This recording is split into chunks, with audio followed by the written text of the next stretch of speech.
Good afternoon, everybody. Now that Ed straightened his collar, I think we can start.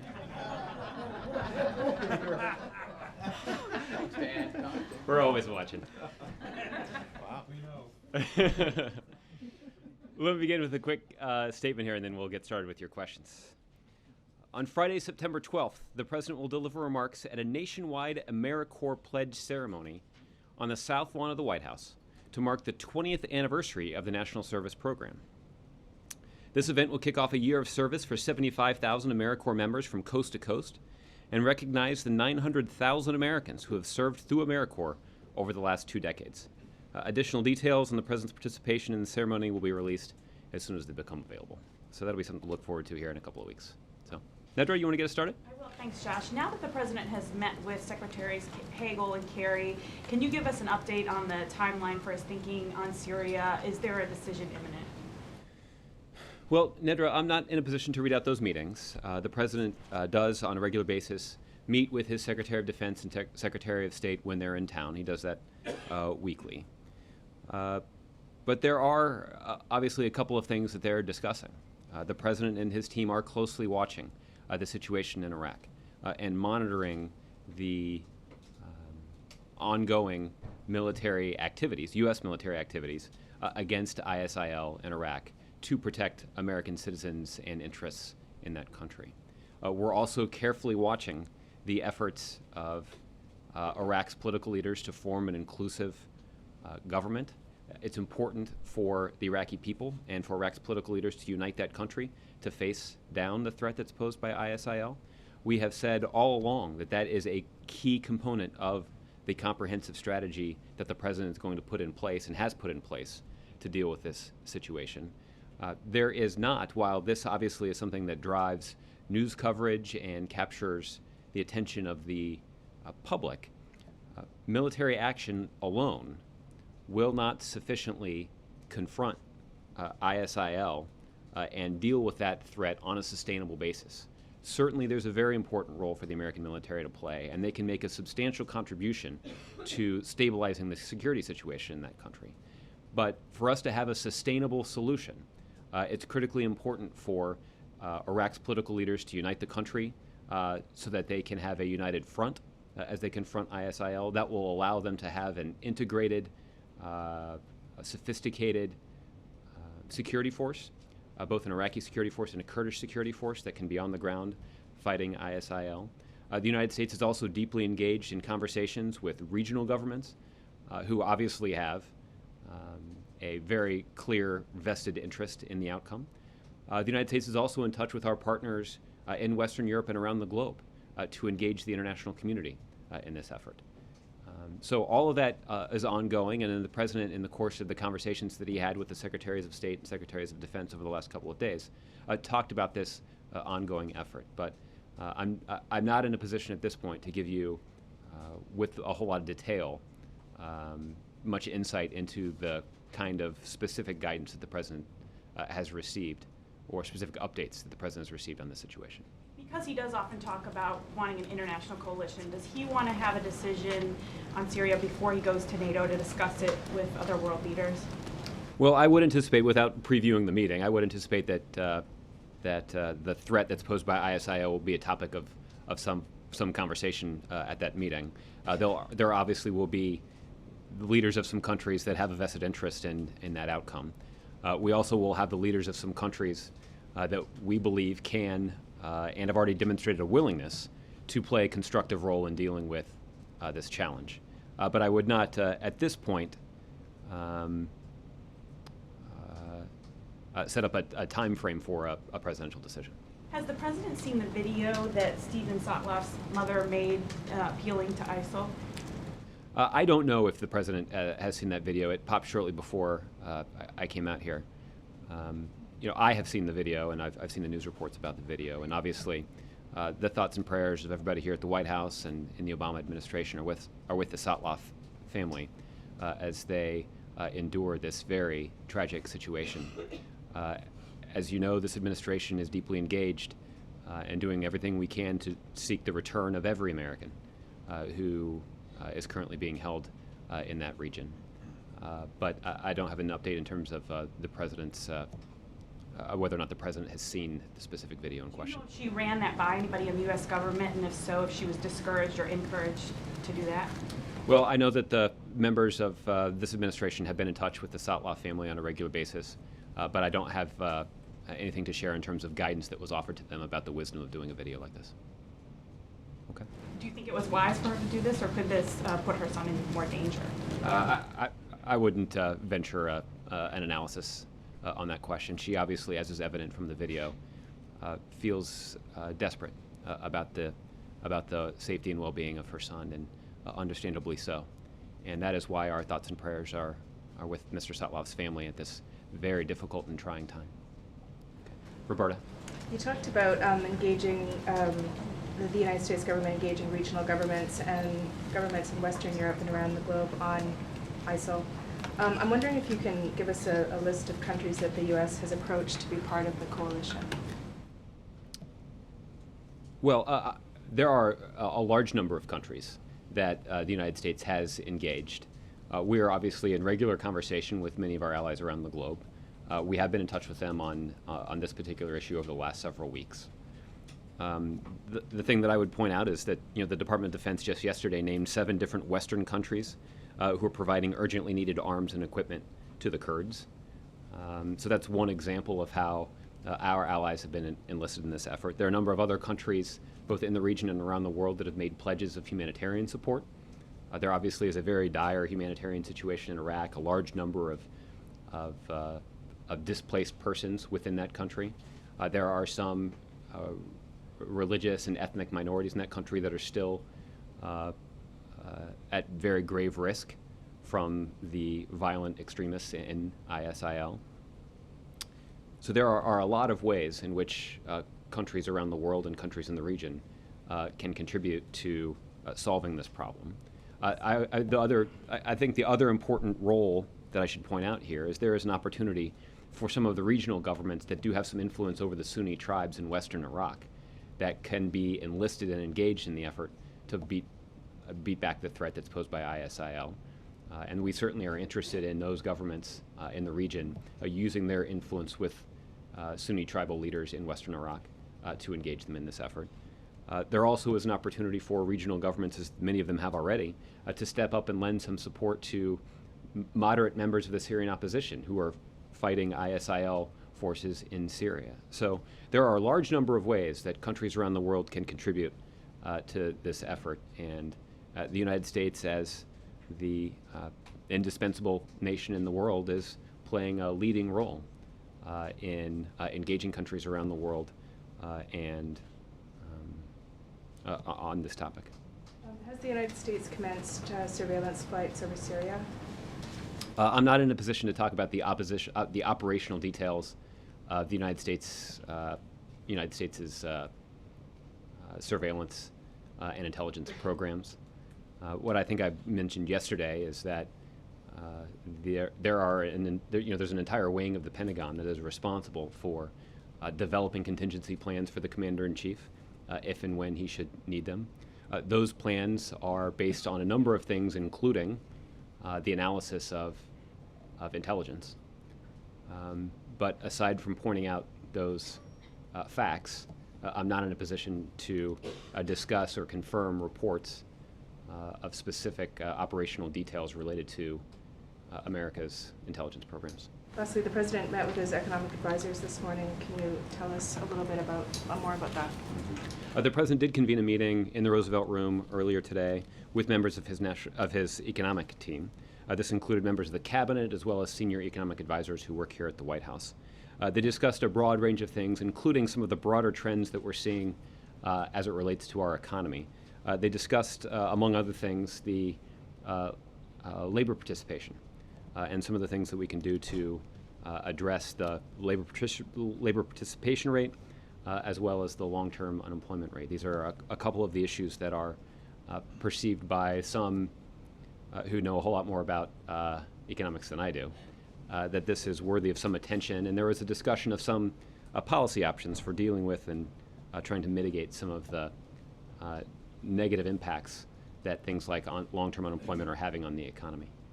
But in terms of specific policy proposals or details, I'm not in a position to discuss them. Nadia. Josh, you stated that the U.S. policy not to pay ransom for any terrorist organizations. Can you explain to us what's the difference between that and you negotiating with the Taliban to secure the release of U.S. soldiers in return to other people being accused of terrorism? I assume you're referring to the case of Sergeant Bergdahl? Let me say a couple of things about that. The first is that it is the policy of the United States of America that we do not pay ransom or make concessions to terrorist groups to secure the release of hostages. That is a policy that has been put in place for a couple of reasons. The first is it's well documented that many extremist terrorist organizations use the revenue stream of ransoms to finance their broader operations. In some cases, that's actually the lifeblood of their organization, as being able to collect these ransoms and to roll that money into broader operations. Secondly, routinely paying ransoms only puts other innocent American citizens at risk of being kidnapped and held for ransom. The last thing that we would want to do is heighten the risk even more for innocent American citizens. Now, in the case of Sergeant Bergdahl, the President of the United States is the Commander-in-Chief, and he has a commitment to an unimpeachable value, which is ensuring that we do not leave men and women in uniform behind enemy lines in the hands of the enemy. And the President engaged in an effort that is typical of the end of armed conflicts, for there to be prisoner exchanges. And that's what we saw in this case. In this case, Sergeant Bergdahl was returned to the U.S. In exchange for a handful of detainees from Guantanamo Bay. The Secretary of Defense certified that steps had been taken to sufficiently mitigate the threat that was posed by the release of those detainees from Guantanamo Bay, and therefore that transaction was executed and resulted in the safe return of Sergeant Bergdahl, whose safe return we celebrate and are certainly pleased by. That said, and I'll just finish up with this, our thoughts and prayers are with the families of those innocent Americans who are being held hostage by extremist groups in the Middle East right now. And this administration is exerting significant influence and resources and time and effort to secure the release of those individuals. We will not pay ransom for them, but the United States is engaged diplomatically to try to secure their release. The United States and the President, on at least one occasion, has ordered a military mission to try to free those hostages. The mission was well executed. It did not, however, result in the release or the rescue of hostages. But it does demonstrate the commitment of this administration to use even very extreme and risky measures to try to save the lives of innocent American civilians who are being held hostage. So the fact that you have 8,000 people signing a petition on the White House website demanding doing something extra for the release of Steve Sutcliffe, it does not change the policy. You don't think it's going to change the administration policy? Well, we feel, again, the circumstances of Mr. Sotloff's hostage taking are tragic, and our thoughts and prayers are with his family. And the United States is committed to to doing everything that we can to try to recover him and rescue him safely and as soon as possible. We certainly would call on those who are holding him to release him. But it is the policy of the United States, and has been for quite some time, that this government does not pay ransom for American hostages. And not only do we not, and we don't ask others to pay ransom to secure the release of American hostages for the reasons that I laid out, that it only serves to allow those terrorist organizations to finance their operations, and only puts at greater risk the lives of other American civilians. Okay? Move around a little bit. Roger. Josh, can you talk a little bit about the recruitment campaign again, the countries, and who is leading it within the government? Is NSC leading? Is the Secretary of State? How does that work? Well, I wouldn't. Recruitment campaign, I think, is your word, not a word that I did use or would use even in this situation. I think what I would do is I would let's take a step back. And I know that typically is, those are the kinds of words that make you cringe, but hear me out here. The sense of a lot of people who are perceiving the situation is that the most important, powerful, and effective tool in the president's toolbox is kinetic military action. And there is no doubt that forceful military action can play a role in stabilizing the security situation in Iraq. But what we have learned in very vivid terms over the last decade or so is that a U.S.-led military operation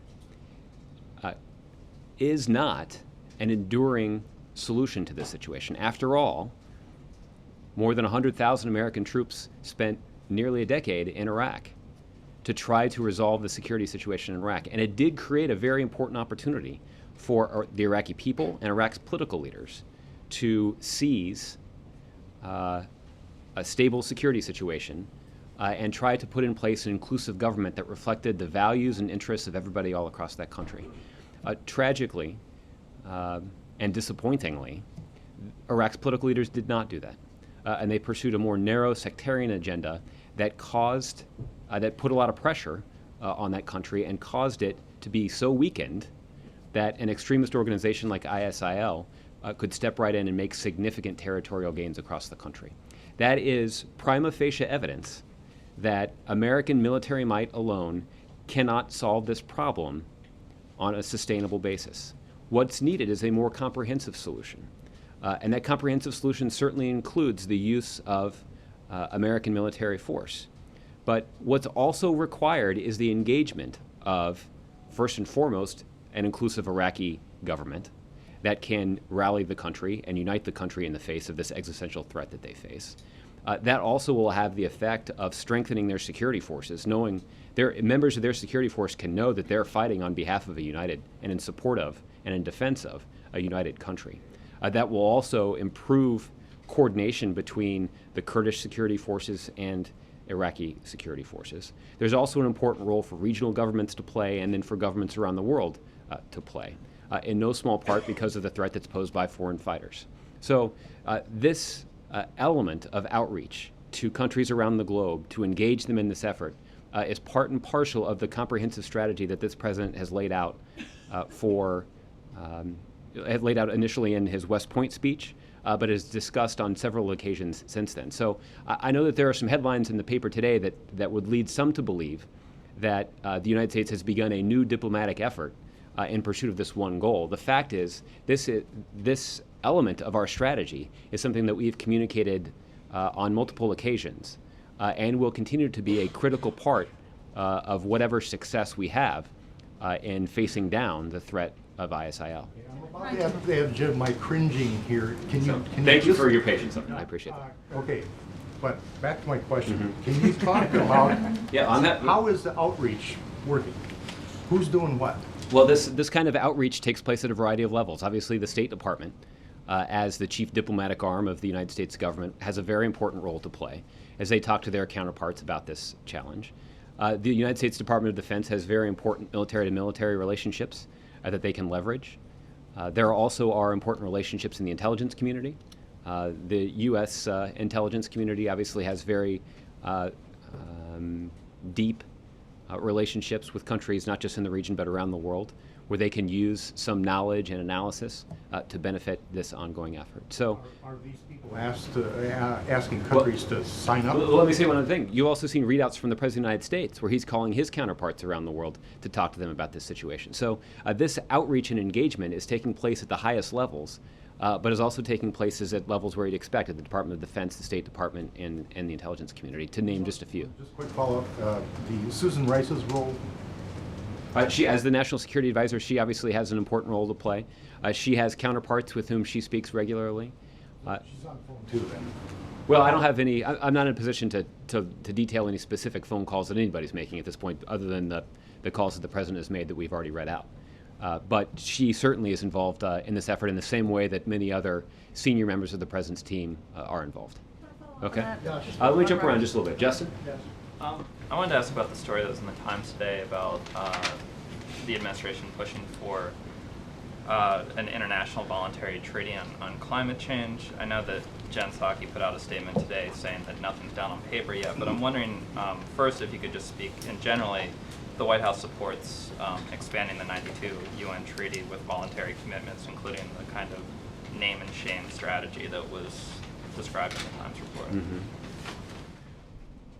Well, I'll say a couple things about that. I mean, the president has articulated a number of times just this year the need to address the threat that climate change poses, both to human health and to our economy.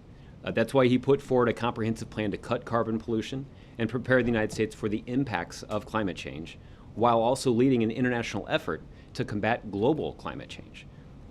The plan that he laid out builds on some of the steps that he's already taken, including doubling fuel economy standards, significantly increasing, more than doubling the production of wind and solar.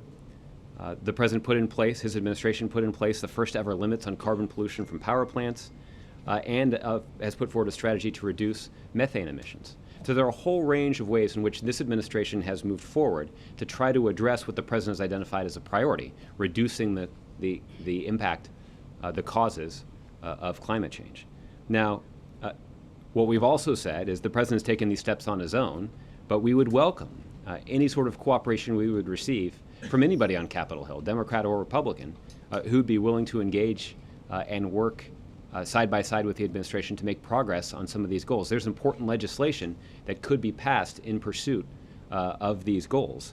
What's also true is the president hasn't been shy about trying to lead on the international stage as well.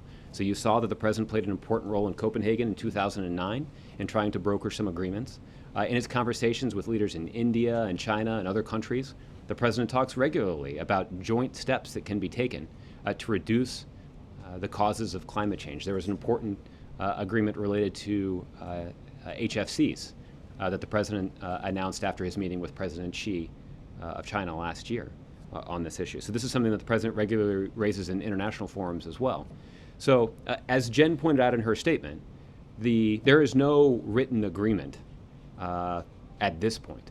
But based on what you've just heard me recite about the priority that the president places on dealing with climate change, you won't be surprised to hear that this is something that members of this or officials of the State Department are working on very closely and intensely at this point. Because that agreement is not written, it's not yet clear exactly what sort of role Congress would be required to play. Will this be the kind of an agreement that would require congressional approval in terms of acceding to a treaty, or is this the kind of an agreement that would be what's been described in the past as a political agreement, in which there'd be a little transparency about which organization or which countries are living up to the standards that are reached in the agreement and which aren't.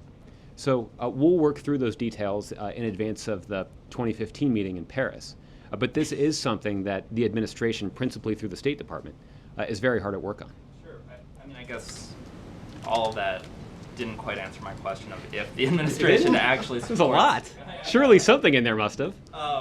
If the administration actually supports the tenets that were kind of mentioned in the Times article, this name and shame idea and the voluntary expansion of the 92 treaty with partner countries. I see. The agreement hasn't been written yet, so I don't want to get ahead of sort of what may be included in the agreement or what we're pushing to include in the agreement. We're pushing to broker the kind of an agreement that would tangibly have an impact on reducing the causes of climate change and the causes of the kinds of pollution that have such a detrimental effect on public health in this country and in communities all around the world. So we're pushing hard on this. The president has played a leading role on this in the past, and he's going to play a leading role on it this time. But in terms of what the details are going to be in that agreement, they haven't even started writing the agreement yet, so it's hard for me to say. I will say that as a strategy, the name and shame thing that you are citing is a strategy that proved to be pretty effective as it relates to the agreement that was brokered in Copenhagen in 2009. So I certainly wouldn't rule out that strategy, but what strategy we'll eventually pursue will be dictated by the content of the agreement. And then the last thing on this, obviously there was kind of outrage on Capitol Hill from Republicans, but also Nick There sort of is about everything these days, though, right? A Democrat from West Virginia said that he'd do anything he could to stop the administration from working kind of outside the confines of a Senate treaty. He said it's fruitless to negotiate agreements with the world that can't even muster the support of the American people. So I'm wondering if you could talk a little bit. This is a Democrat. There's a little flaw in that argument, right? That I do think that just because Congress doesn't support it, doesn't mean the American people don't support it. There are a whole lot of things the American people support right now that Congress doesn't, and that Congress has refused to act on. So I don't think it's. But I didn't mean to interrupt your question. I apologize. Keep going. I mean, you kind of addressed it, but I Okay. mean, obviously, complaints are coming from Republicans too on this issue of. They are. If you work at an agreement, obviously nothing's on paper, so we're talking a bit hypothetically, which I know that you're always reluctant to do, but. I'll give you a little latitude. Yeah. If you're negotiating a treaty that does not require Senate approval, or an agreement that does not require Senate approval, is that a tougher sell to world leaders, and is it tougher to kind of enforce and put the weight of the United States behind if it doesn't have that Senate approval? Well, we'll see, I think is the answer to that question. I think that let me try to answer your question this way. We would not want to enter a situation where we did try to broker an agreement that did require some sort of Senate ratification, and then have that fall victim once again, as so many other priorities have, to dysfunction in Congress. So we're going to weigh all of these priorities about how impactful they can be with the international community, whether it reduces their influence with the international community to live up to these agreements, what's the likelihood that Congress would sort of buck their own reputation for inaction and actually take some important steps on something as important as reducing the causes of climate change. So I think all of these things will have to be evaluated in the context of the negotiations and in the context of the content that's ultimately included in the agreement. Okay? Mara. You've been pretty clear about what has to happen in addition to military action in Iraq. I've tried to be. What's the equivalent in Syria? In other words, what's the comprehensive strategy for Syria, other than any potential strikes that you guys might decide to make on ISIS safe haven there? Well, I think the elements of that strategy would not be entirely dissimilar from the elements of the strategy that we're pursuing in Iraq. So, Bashar al-Assad have an inclusive government? well, I think that's a good question.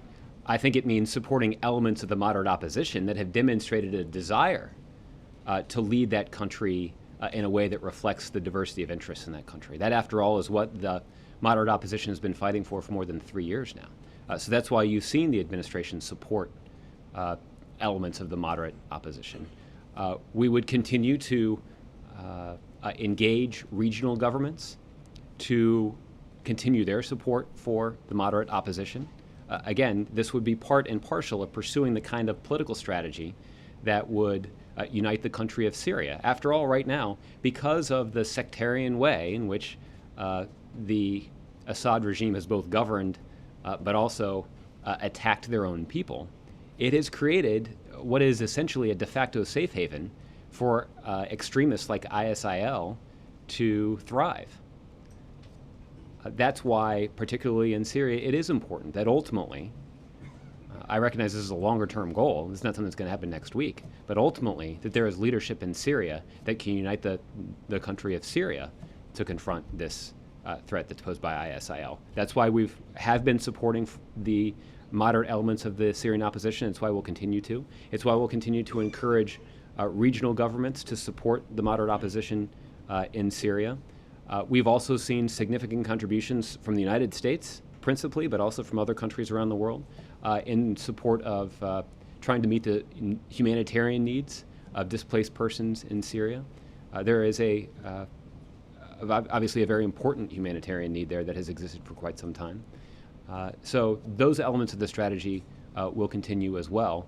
The broader question, and the question that is in the minds of people who are asking some questions in this room and are writing some stories in the newspaper, is what role does the United States military have in that strategy?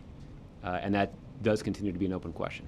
Right, but there's no peace process. In Iraq, there's an actual effort to form this inclusive government. I mean, there's things happening, but Syria is just in a civil war. I mean, there's nothing diplomatic going on, really. Well, there have been periodically over the years conversations between the Assad regime and the elements of the moderate opposition in Syria. There's no doubt that there has not been the kind of a cooperation among just internally within different elements of the moderate Syrian opposition that we would like to see to present a united front when they negotiate with Assad. So I'm not trying to downplay the challenges we have there. They're significant, particularly when it comes to trying to find the kind of political agreement that will be required to ultimately resolve that civil war in Syria. But this is something that the president is routinely looking at. We've said many times here that we're always reviewing our strategy for dealing with Syria, and that continues to be true today. Okay, Bill. Would that moderate opposition you just referred to be the same collection of doctors and dentists that the president once described as delusional to think that if we had armed them, they'd have been able to do anything in Syria? I mean, what are you talking about? Well, I think I'm talking about the fact, Bill, that there is not a military solution to the situation in Syria. This is something that we've talked about for quite some time, that it is going to require very difficult political accommodation and negotiation to try to broker an agreement among the disparate elements of the moderate opposition and to try to reach an agreement that would allow Assad to step aside and allow a more moderate governing coalition to take hold and to govern the nation of Syria. This is a longer-term prospect. I'm not trying to dissuade you from that. But certainly the doctors and dentists that you have described ostensibly, well, are likely to be better at forming an inclusive sort of professional government than they are going to be dug into the trenches facing the hardened fighters that are being armed by Mr. Assad.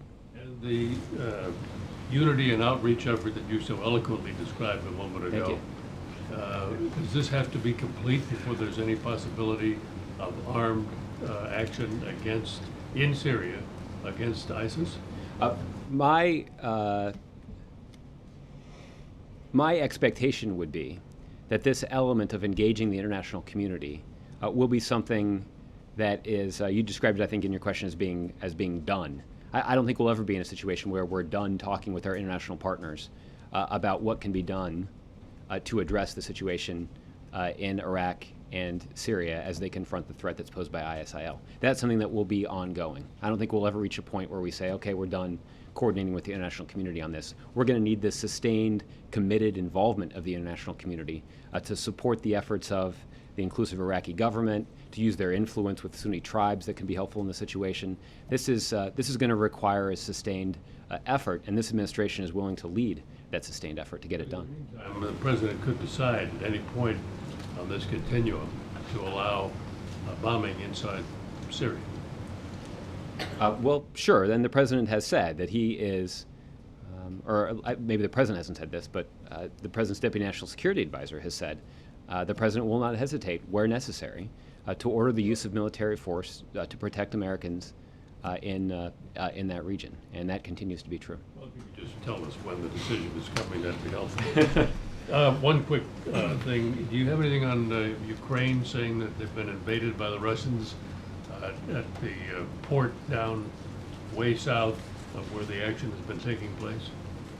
Well, what we have seen from the Russians is a continued effort to destabilize the situation in eastern Ukraine. Yeah, and I've seen those specific reports. I'm not in a position to offer our own analysis of that individual military movement, but if true, it would be consistent with the other kinds of destabilizing military activities that Russia has pursued in Ukraine. These are the same kinds of activities that the international community has called on President Putin to end, and these are the same kinds of military activities that have earned or caused the international community to impose pretty significant costs on the Russians and on the Russian economy as a result. What we would like to see is Russia to roll back their military from across the border, to stop providing weapons and material and training to the separatists, and to use their influence with the separatists to try to reach a political agreement with the Ukrainian government. So, Ed. Josh, I know earlier you said that the Pentagon has an entire wing that does planning, so we can't always read into that. Planning takes place all the time. It does. But last night on CNN, Marie Harf, your counterpart at the State Department, said the Pentagon has given the president, quote, a range of planning options. That would be a little bit different than them just planning, to actually give it to the president. Is that true? Does the president have planning options for bombing Syria to deal with ISIS from the Pentagon? What the Pentagon has made clear, and I think this is what my colleague was referring to, they've made clear that they are prepared to offer the president contingencies. As you point out, they're always doing the kind of planning that's required to meet the requests and needs of the commander-in-chief. That if he should order military action, they want to make sure that they have plans available to carry out that action. But I'm not in a position to disclose what sort of plans or conversations the president has had with his military planners. So I can't confirm those individual reports because I'm just not going to be in a position to get into those detailed conversations. But I think what she's referring to is just this idea that the Department of Defense is routinely engaged in developing contingency plans for the president and can be ready to present them to him if and when he needs them. On Syria, tomorrow the UN Security Council is meeting to discuss a commission report they put together about the broader humanitarian crisis. But in there, which is obviously very serious beyond just ISIS, but in there, the report claims that ISIS and other armed groups have been carrying out chemical attacks. So my question is, since that was a red line for the president previously, in a different context, with President Assad using chemical weapons, but if the UN is correct that ISIS is using chemical weapons in Syria or elsewhere, that's a war crime. Does that constitute U.S. military action? Is that a red line? And I'm not aware that the United States has assessed that ISIL actually has used chemical weapons. So we'll have to check on that for you. The United States is very interested in working through the UN to address so many of the challenges that we're faced with in Syria. As we've discussed before, both Russia and China have played a pretty negative role in the effort to mobilize the international community on this. But there is one important thing that the UN Security Council can do, and they will do this next month. The president's going to convene a UN Security Council meeting to discuss the threat that's posed by foreign fighters. And that will be an important opportunity for the president to discuss with the leaders of the world what can be done cooperatively to try to counter the threat that those individuals with Western passports might face to, or might pose to Western governments. On that point, I haven't heard you haven't been asked yet about Douglas MacArthur McCain, the American killed in Syria over the weekend, allegedly fighting on behalf of ISIS. What's the president's reaction to an American citizen going over there amid all the turmoil and all the crisis, and the president saying what a grave threat this is, that an American citizen, and others apparently, fighting on behalf of ISIS? Well, I haven't spoken to the president about it. I mean, we are in a position to confirm the death of one U.S. Citizen, Douglas MacArthur McCain, in Syria, who was fighting on behalf of ISIL. He was affiliated with them. There are thousands of foreign fighters from more than 50 countries, or up to 50 countries, who have traveled to Syria to take up arms alongside ISIL. We are very concerned about the risk that those individuals pose to the 50 countries from which they traveled. In many cases, these are individuals that have Western passports. They have some freedom of movement in our modern transportation system, and we are working cooperatively with Interpol and other law enforcement agencies, as well as the Homeland Security agencies in countries throughout the West and in the region, to try to monitor the movements of these individuals and to mitigate the threat that they may face. These are individuals who've been radicalized. These are individuals who've received some military training. In some cases, they're battle tested. And they've demonstrated, as Mr. McCain did, a willingness to die for their cause. This means that we are, these are some of the reasons why this is something that we're concerned about and have been working on, not just over the last several weeks, but something we've been working on for months. I know that it's something that Attorney General Holder has spoken about quite a bit in his conversations with his counterparts, principally in Western Europe. I mentioned earlier that the President's chief counterterrorism advisor, Lisa Monaco, has been very focused on this, and she's traveled both in the region but also throughout Europe to discuss efforts to coordinate our efforts to protect the West from these individuals. Last one. In the speech yesterday, the president talked about James Foley, the beheading, and said that he vowed justice will be done. And I wonder if you could be more specific. How? It's a broad statement to say that justice will be done, and you've been saying, that it's not just military action, it has to be a range of things. And Senator McCain today was critical and said, quote, "There is no strategy. They flail from one issue to another, reacting rather than acting." What is the strategy then? If for the president to say, we're going to root out the cancer, that's more of a slogan than a strategy, isn't it? Well, What does that mean, root out the cancer? How? Well, I think that, as I've mentioned in answer to Roger's question, that the president has laid out a comprehensive strategy for dealing with the threat posed by ISIL. This includes elements of American military might. It also includes using our diplomatic influence to engage regional governments and countries around the world in terms of fighting ISIL. We're going to need an inclusive Iraqi government that's stable, that can unite the country to meet the existential threat that exists inside their country right now. I do want to make one note about the Republican criticism that you cited. It stands in stark contrast to criticism that's been leveled by other Republicans.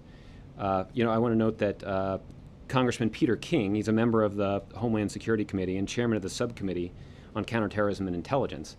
And he criticized President Obama, saying, he's saying, quote, "I can't understand why a commander-in-chief would ever tell the enemy what we're going to do or not do." Congressman Mac Thornberry is a vice chair of the Armed Services Committee and a member of the Intelligence Committee in the House. He's a Republican. He's criticized the president by saying, "The first thing we should do is quit talking about what we're not going to do. When the president takes options off the table, that only simplifies the planning of ISIS." I read you these two quotes to illustrate that there appears to be some disagreement among members of the Republican Party who are looking to capitalize politically on this situation. Some Republicans want to say that the president's not doing enough to describe what he's thinking, and there are some Republicans who say the president has described too much of what he's thinking.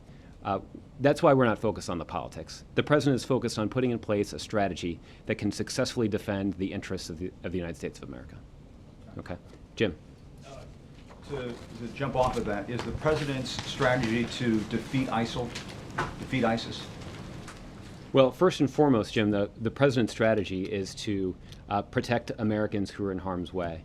There are Americans in Iraq right now whose safety is threatened by the recent advance of ISIL across western and northern Iraq.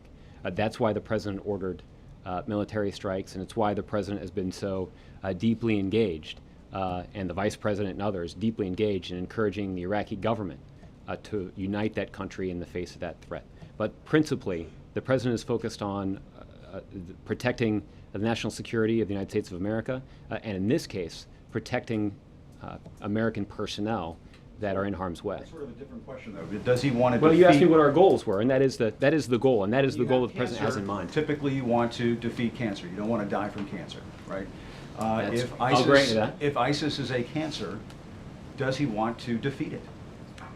Well, of course, Jim, but the goal of this action and what the president is focused on as we pursue this strategy that includes elements of American military might, that includes diplomacy with governments in the region and around the world, that includes our intensive conversations with Iraq's political leaders to unite that country.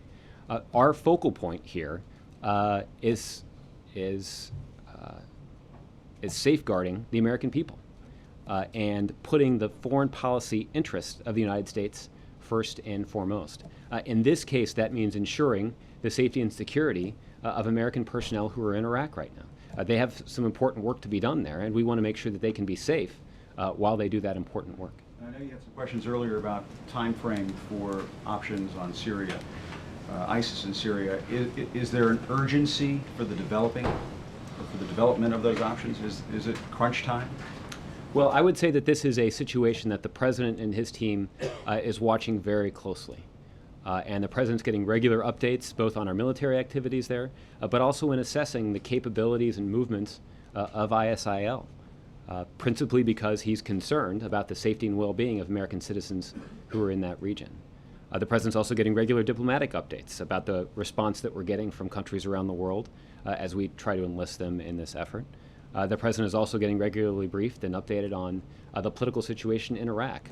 A critical component of this solution is an inclusive Iraqi government that can unite the country and that can marshal a sophisticated and integrated Iraqi security force that can be on the ground and meet the existential threat that country faces right now. And there's some conversation, some discussion about the ethnic Shiite Turkmen in northern Iraq. The Iraqi forces have been evacuating them from that region because of the threat posed by ISIS. Is there a similar humanitarian situation taking shape there that might lead the president to decide on a Mount Sinjar type operation in that part of Iraq?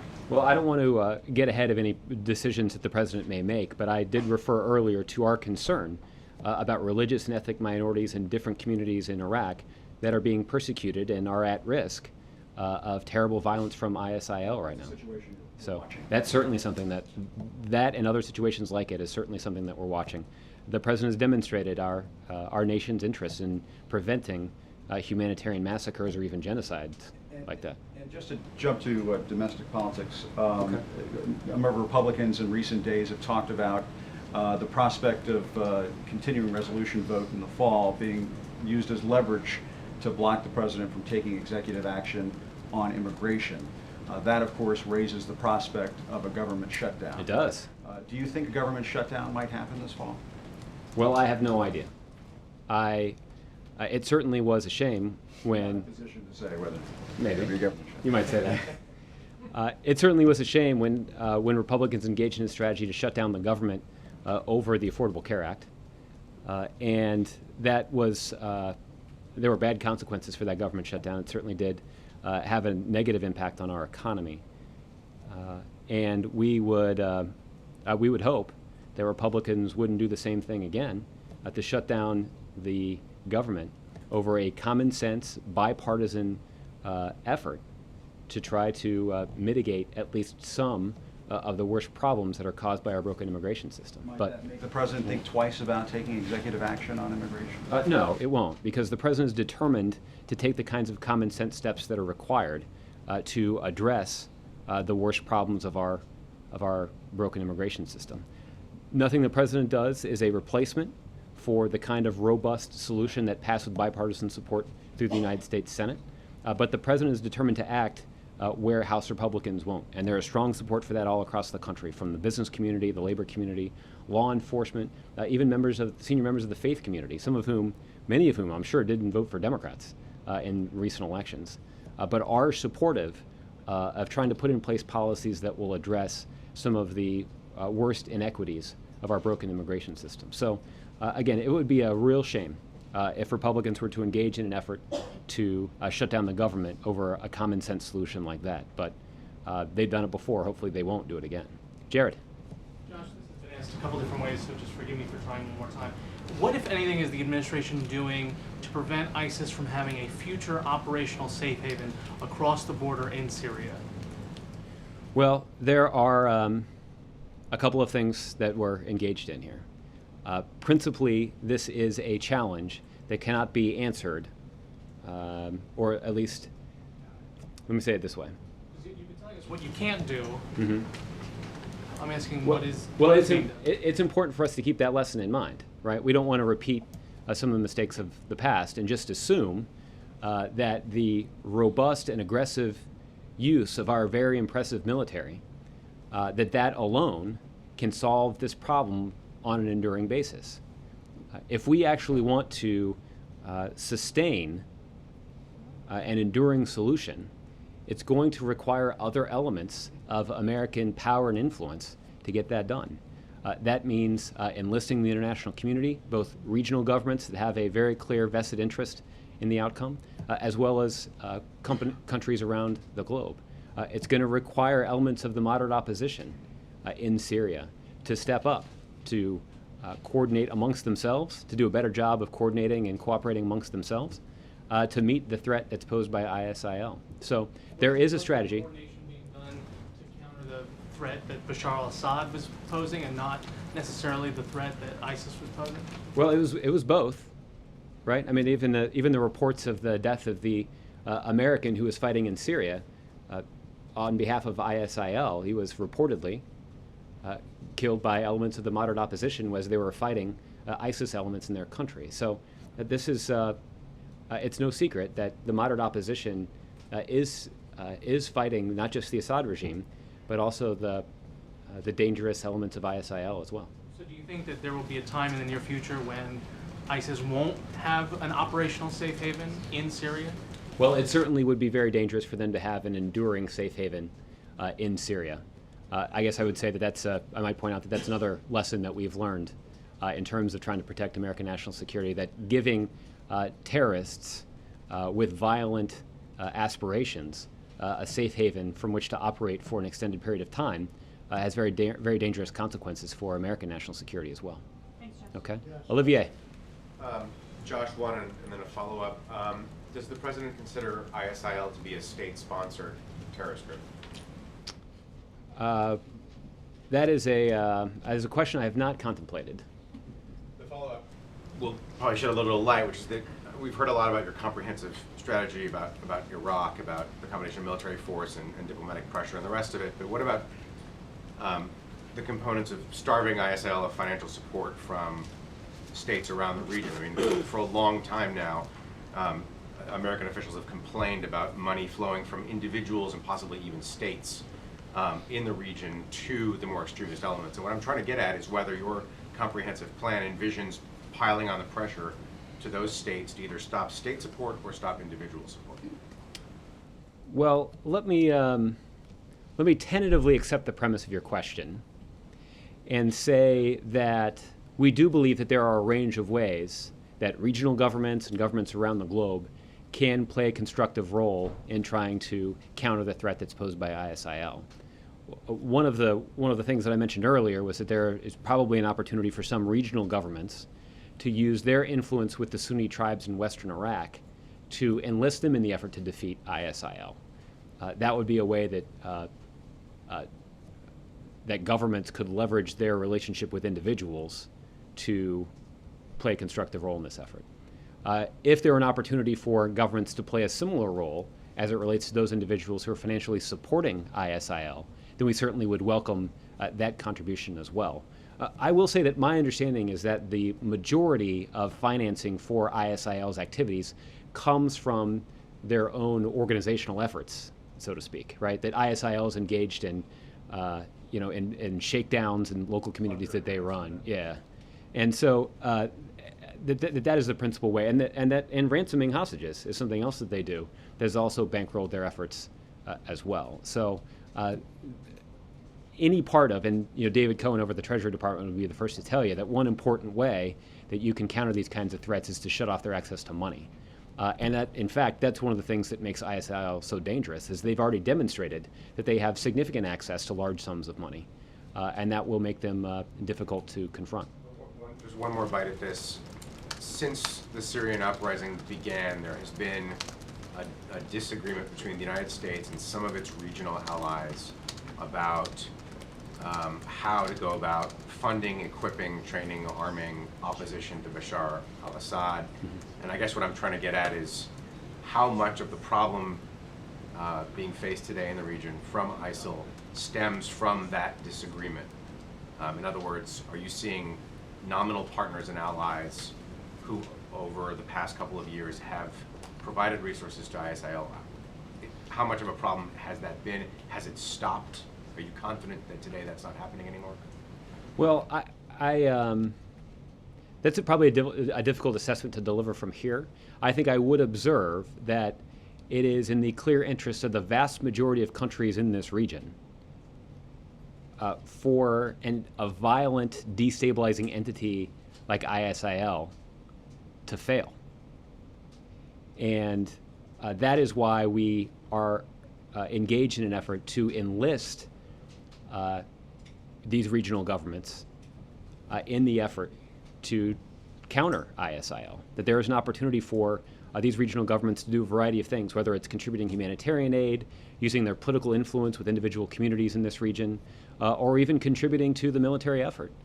That there are a lot of things that those regional governments can do, and it does seem, at least on the face of it, based on my own very simple-minded analysis, that they have a pretty clear interest in doing that. Okay, Chris, I don't think I've gotten to you yet, and I apologize for the delay in doing so. The president has spoken often about common sense gun laws, and I just wonder in that context if he has seen the video or had a reaction to the 9-year-old who was at a firing range with an Uzi and killed her gun instructor, shot her gun instructor. Well, Chris, I saw those news reports. I haven't seen the video. One of the and so I guess it's hard to comment on this situation without knowing the details of the circumstances in which this occurred. I know they were at a gun range, and I know that this was an instructor. who tragically was killed in this, what apparently was an accident. But you know, it certainly doesn't change anything about the president's views that there can and should be more that Congress can do to pass legislation that would keep guns out of the hands of those individuals who shouldn't have them. What impact that kind of legislation would have on this situation is difficult to assess without knowing the circumstances here. But it certainly, tragic incidents like this certainly don't undermine the case the president has been making on this. If I can go back, a very different topic, back to Iraq and the Turkmen minority, and can you give us a sense of, is there a bar or what the president is looking at in considering where he does these humanitarian airdrops? Well, generally speaking, there is significant capability that our Department of Defense has to carry out humanitarian aid drops like those we saw near the Sinjar Mountains. So these kinds of options are on the table because they do alleviate some of the suffering that is sustained by religious and ethnic minorities that are being persecuted or at least threatened by ISIL. In terms of this specific situation, I can't comment on the president's latest thinking in terms of what sort of American intervention or if an American intervention is being contemplated. But this is the kind of situation that the president has ordered military action in support of in the past. And this particular situation is one that the president and his national security team continues to watch very closely. Okay? JC, I'll give you the last one. Thank you, Josh. Actually, Lalit, I'll give you the last one. Let's do JC and then we'll go to you. No, go ahead. How concerned is this administration that once again, the United States will bear the major burden when it comes to financial costs and the cost of human treasure as this particular situation possibly escalates? Well, I'll say two things about that. The first is the president has demonstrated that he is prepared to expend significant resources to protect American personnel in that region. That we have important interests there, and we have a large number of American personnel in that region. They were in harm's way as ISIL was making their advance across western and northern Iraq. And the president did not hesitate to expend resources to protect them. That will not change. However, we know that this effort will be more successful and the solution more enduring if we can succeed in engaging the international community to contribute. And that's why we are hopeful that Iraq's government will succeed in forming an inclusive government that will unite the country against ISIL. We're going to continue our intensive diplomacy with governments in the region to enlist them in this effort.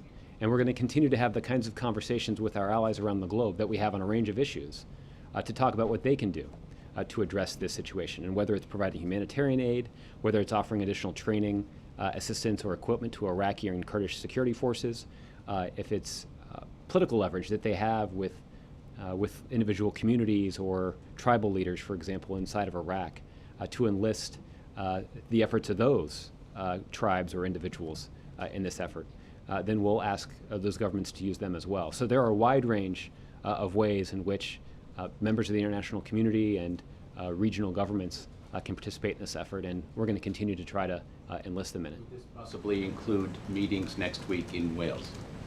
Well, as I think I mentioned earlier, this is certainly a topic that I'm sure will come up for some discussion, but I wouldn't preview what those discussions are at this point. Okay, Lalit, last one. And Josh, I would like to check with you if the President got a chance to speak to Secretary Kerry and Secretary Hagel this week on their recent trip to India. How was it? What's the feedback he received from them?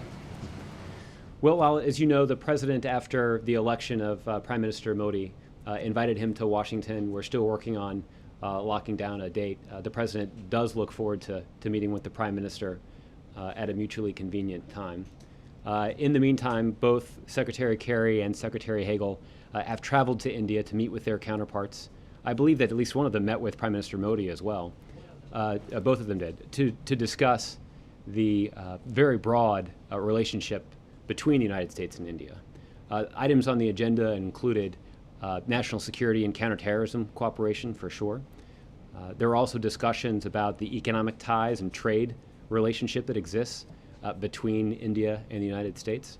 As I mentioned to somebody earlier when talking about climate change, that this is an issue that is constantly on the agenda when there are discussions between high-level members of the U.S. government and high-level members of the Indian government. So there is a rich, robust relationship between the United States and India that was on display when the President hosted Prime Minister Modi's predecessor for a state dinner here at the White House early in the first term of this administration. And the President looks forward to building on that relationship when he meets with Prime Minister Modi at a time sometime soon. Okay? Thanks a lot, everybody. Have a good one.